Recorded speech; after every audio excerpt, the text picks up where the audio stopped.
Elle court à travers les arbres. Pour une raison qu'elle ignore, son instinct la pousse à monter, comme s'il y avait une échappatoire par le sommet de la montagne. Elle a quitté l'étage montagnard et se retrouve à présent dans un étage subalpin peuplé de résineux.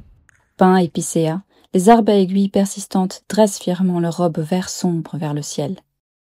Ici, la nature a repris ses droits, et les grands cataclysmes semblent n'avoir jamais existé. Elle redécouvre des odeurs qu'elle avait oubliées. La mousse et l'humus viennent chatouiller ses narines. L'odeur fraîche du végétal qui se putréfie, l'odeur épicée de la résine qui coule sur les troncs, l'odeur du bois humide qui libère ses effluves en continu. Elle entend le chant des oiseaux qui se cachent dans les hautes branches et les bruissements des petits rongeurs qui s'approchent pour fafouiller dans les aiguilles qui tapissent le sol. Le vent, un cours d'eau au loin, un battement rapide et régulier couvre les bruits de cette vie forestière. C'est son cœur qui bat. Son souffle prend de l'ampleur. Ses cheveux auburn et bouclés volent derrière elle. Elle slalome autour des troncs en s'appuyant sur eux à l'aide de ses mains. Elle ne trébuche pas. C'est une bonne coureuse et elle porte une tenue parfaitement adaptée à la situation. De hautes bottes de cuir, un pantalon très souple et une chemise épaisse recouverte par un veston de cuir soutenant sa poitrine. Son épée est solidement attachée dans son dos.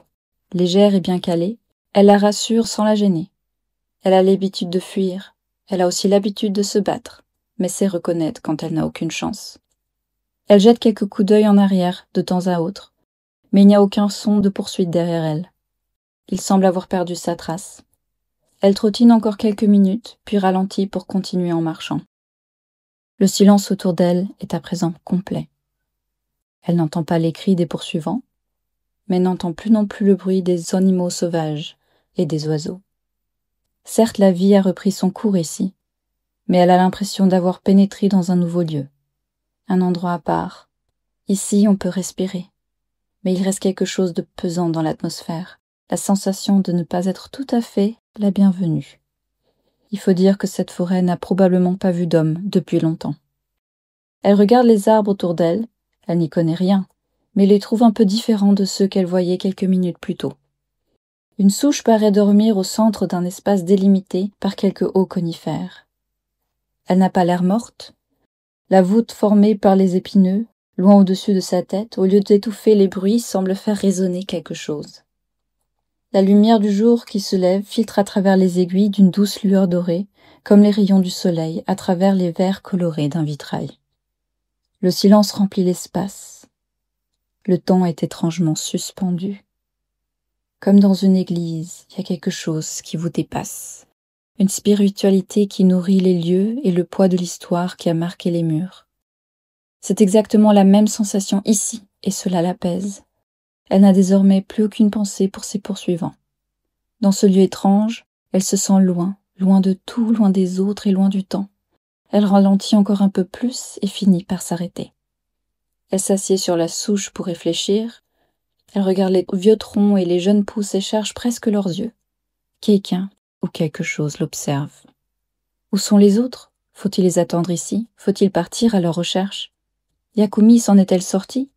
Yakumi est bien plus puissante et talentueuse qu'elle. Elle n'a pas pu périr. Elle ne peut s'empêcher de se dire que ce n'est pas la première fois qu'elle s'enfuit et laisse quelqu'un derrière elle. Un jour, il faudrait qu'elle se batte pour défendre ce qu'elle aime, non? Est-elle une peureuse à ce point qu'elle sauve toujours sa peau? Ou alors le monde t'a conduite ici? Elle se retourne, mais personne n'est là. La voix serait dans sa tête? Les voix finissent toujours par arriver dans la tête des hommes. Elles entrent par les oreilles et sont conduites par des ondes mécaniques, puis électromagnétiques, dans le cerveau. Elle se concentre, essaie de réfléchir, mais se laisse davantage guider par son instinct. Qui êtes-vous? C'est un concept qui n'est pas très clair pour moi. Je ne pense pas en termes de personnalité, d'entité, ni même d'unité. Où êtes-vous? Partout autour de toi. Elle réfléchit à nouveau avec ces quelques éléments supplémentaires. Laissons de côté l'idée d'une quelconque folie. Pourquoi pourrait-elle entendre des voix? Le loquet. Elle sort de sous son chemisier son loquet et le regarde pendant quelques instants. C'est une belle pierre noire, légèrement translucide et très régulièrement taillée, montée sur un pendentif en argent. Si on l'ouvrait, on découvrirait un ensemble de rouages complexes, un mélange de mécanique de précision et de technologie de pointe. Avec ce médaillon, elle a développé le pouvoir de comprendre et parler toutes les langues. Lorsqu'il est autour de son cou, une connexion s'établit entre l'objet et son cerveau, et elle décuple ses capacités propres. Une idée l'interpelle. Toutes les langues. Et si cela ne se limitait pas au langage humain? À qui serait-elle en train de parler? Elle cherche machinalement près d'elle un animal. Elle aimerait probablement découvrir un petit écureuil, campé sur ses pattes arrière, tenant une noisette entre ses griffes, mais bien entendu, il n'y a personne. Elle est seule, au milieu des arbres. Au milieu des arbres, assise sur une souche. Elle commence à effleurer le bois avec ses doigts. Elle repense à ce qu'il lui a expliqué Knowledge sur les cernes du bois qui se construisent au cours de sa croissance et que nous avons tous pris l'habitude de voir, mais aussi tous ces rayons, petites rayures transversales qui croisent les trachéides circulaires au niveau des ponctuations. Une phrase lui revient alors.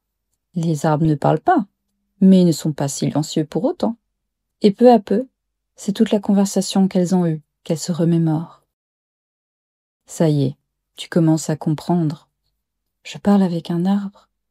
Et à travers moi, c'est avec l'ensemble de la forêt que tu communiques. Nous sommes tous liés. Mais c'est une souche que j'effleure. Vous devriez être morte, non? Les vieilles souches comme moi sont entretenues par les autres membres de la forêt. Nous sommes essentiels, car nous participons à la mémoire collective. Qu'est-ce que vous attendez de moi? Nous avons la connaissance, beaucoup de connaissances, mais trop peu de moyens d'action. Nous attendons de toi que tu permettes à certains événements du passé de se réaliser. Vous voulez que je voyage dans le temps? Je ne peux pas faire cela. Pour nous, le temps n'est pas si linéaire. Regarde bien cette souche, regarde toutes ces ponctuations, autant de lieux qui interconnectent mes cernes, passé, présent, futur. Pour moi, pour nous, pour la forêt, la connaissance est intemporelle. Par contre, nous sommes plutôt limités dans l'espace. Nous ne pouvons communiquer qu'avec ceux qui nous sont reliés par la terre. Et le mycélium? Toi, tu peux marcher. Tu peux aller dans différents lieux. Je n'en ai pas forcément besoin. Aujourd'hui, la technologie me permet de discuter depuis cette souche avec n'importe qui sur la planète. Tu peux communiquer avec n'importe qui, et nous pouvons communiquer avec n'importe quelle époque. Ensemble, nous allons pouvoir voir les moments clés de notre histoire, nous allons pouvoir parler à ceux qui seront les héros de notre monde, nous allons intervenir. Allons-y à présent. L'histoire doit commencer. Pose ta main sur cette première ponctuation.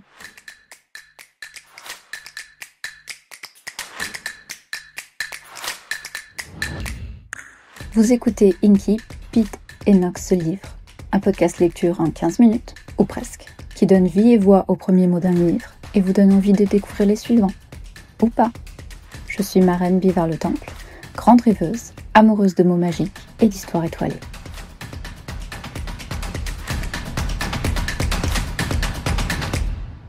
Loquette's Racine de Nelly Cheta est le tome 1 d'une duologie de Cli-Fi, un sous-genre de la science-fiction qui s'intéresse au changement climatique et aux conséquences de celui-ci sur la société.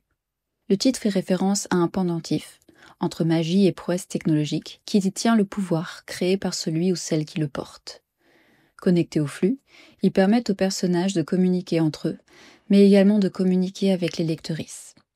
Car mine de rien, chaque pouvoir est une fenêtre sur la personnalité des personnages dont nous suivons l'histoire au fil des pages. Dans Loquette, nous suivons Cass et Eileen, séparées dans le temps, l'une avant la fin du monde et l'autre après. Leurs histoires sont racontées par différents narrateurs, différentes voix qui se superposent et s'unissent pour découper les personnages dans leurs multiples facettes et les accompagner dans leurs doutes et leurs questionnements. Cass est une jeune lycéenne dont le Loquette a le pouvoir de bouclier. Elle l'utilise comme parapluie, ou même pour se couper du flux et avoir plus de tranquillité. Mais quand la fin du monde s'annonce, Cass doit tester les limites de sa bulle protectrice et découvrir combien de personnes elle peut sauver de la catastrophe. 39 ans plus tard, Eileen est une fugitive, une survivante dans un monde régi par la tyranne de la Cité Verte.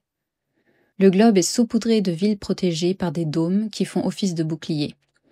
Ceux qui vivent dehors survivent comme ils peuvent, tout en étant chassés par les mercenaires de la Cité Verte pour les y ramener de force et les obliger à adhérer au gouvernement. Mais Aileen en a marre de fuir et de survivre. Il serait peut-être temps pour elle d'affronter la tyranne et de changer le monde. Mais comment y parviendra-t-elle avec un locket dont le pouvoir est de traduire toutes les langues du monde ? Dans ce premier tome, nous suivons 2 protagonistes dont l'objectif est de créer un monde meilleur en sauvant des vies, en détruisant la tyrannie. Mais la fin justifie-t-elle les moyens ? Au fil du livre, les concepts de bien, de justice, de sacrifice et de nécessité s'entrechoquent, se tordent, se confrontent et se justifient. À nous, lectrices, de ramasser les morceaux, de les rassembler par couleur et par motif pour composer l'image finale. Mais nous ne sommes pas seuls, car Nelly nous accompagne dans ce processus avec beaucoup de justesse et de sagesse.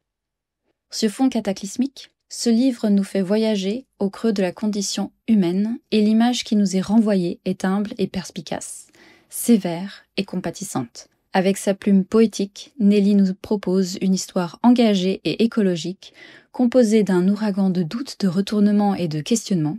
Et, immanquablement, on se pose la question, quel pouvoir aurait mon locket ?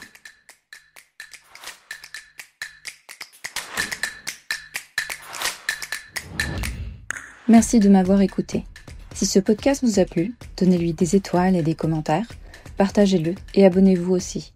Je vous dis à très vite pour de nouvelles découvertes.